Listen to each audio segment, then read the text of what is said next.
Hey folks, today is Friday, October 19th, 2018. As usual, it's me, Jake Baldino, here to talk about video game stuff going on this week. It's a bit of a week. The first thing we have to talk about is actually Grand Theft Auto 5, and an interesting little bit of news that has popped up in the deeper corners of the internet. It looks like some hackers are actually getting access to people's single-player game. Of course, this is if you are playing single player and you're online. This was actually pointed out and captured via a live Twitch stream thanks to FriendlyBaron, where he's trying to speedrun in single player. It is obviously online, connected to the internet. And a modder slash hacker, pretty much hacker if you're using it in this sense, was able to get access and insta-kill him and also like spawn jet planes in front of him and do all kinds of weird stuff. It seems like other players have confirmed that this is happening. Apparently it's just access to a set of tools that players shouldn't have. On Twitter and Reddit and stuff, there's a pretty deep discussion of just like how netcode and how Grand Theft Auto Online and other games like it are structured. It's pretty interesting. Really, there isn't too much to be alarmed about though, but it is just food for thought. It's not a widespread thing. Also, according to some users, it seems like it has already been fixed. But it definitely led to some interesting situations, that's for sure. But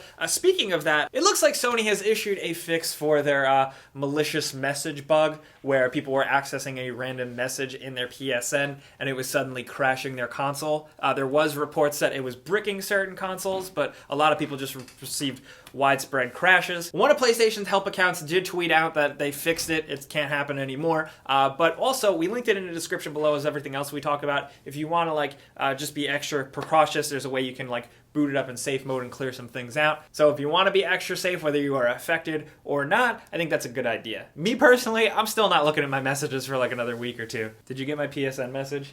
No, what it said. I wanted you to play Bubsy with me. Is that on PS4? Hell yeah, it is. You're exciting. welcome. But in some really exciting news, some juicy stuff I can get down with. It looks like David Hayter is teasing something.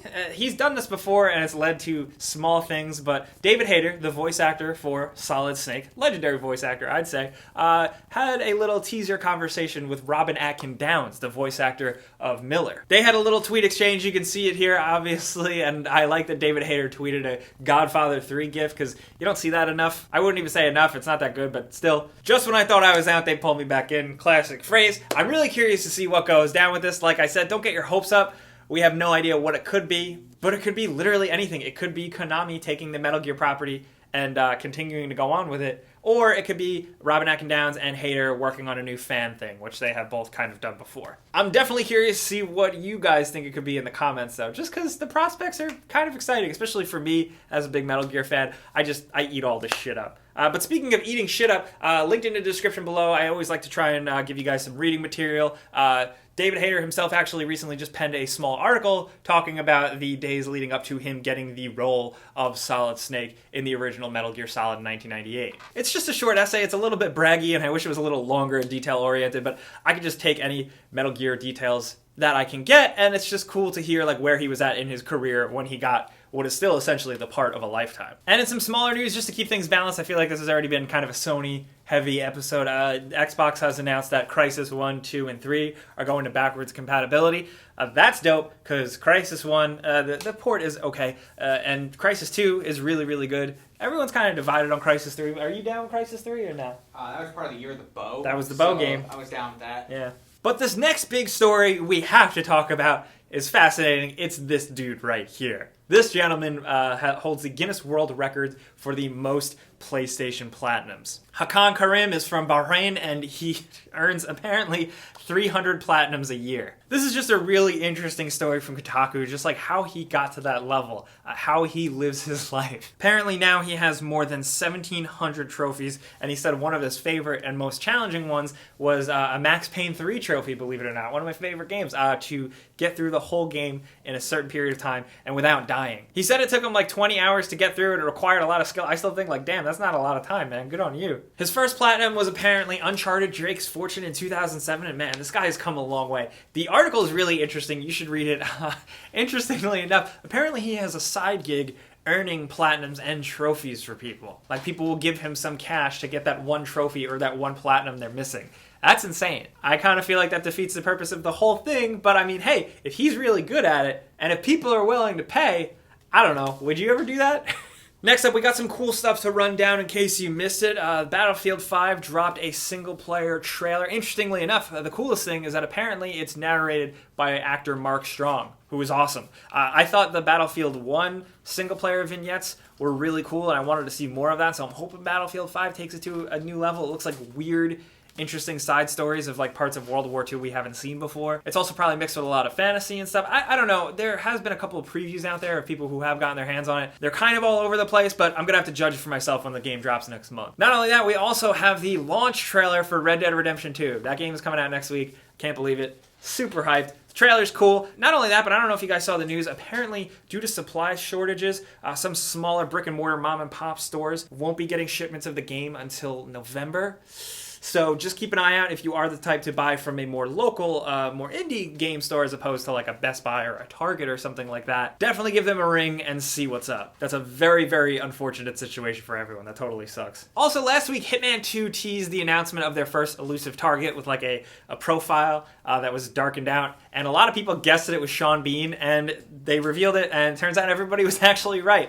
It is Sean Bean as the first elusive target for Hitman 2. And for those of you that don't know, elusive targets are like a timed event, a limited time event in the Hitman games, and they are fantastic, so I'm really happy that Hitman 2 is starting it off with a bang. It's also funny because like Sean Bean dies a lot. Seany Bean.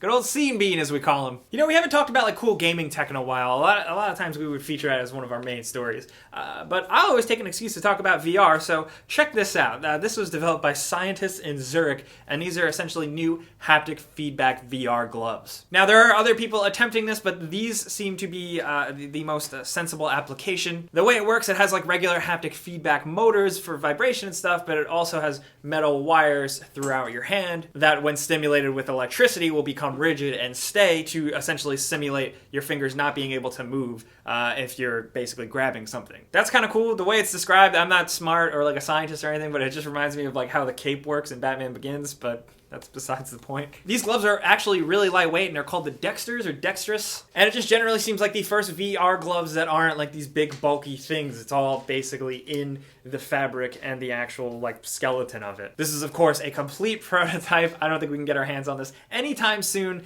but hands.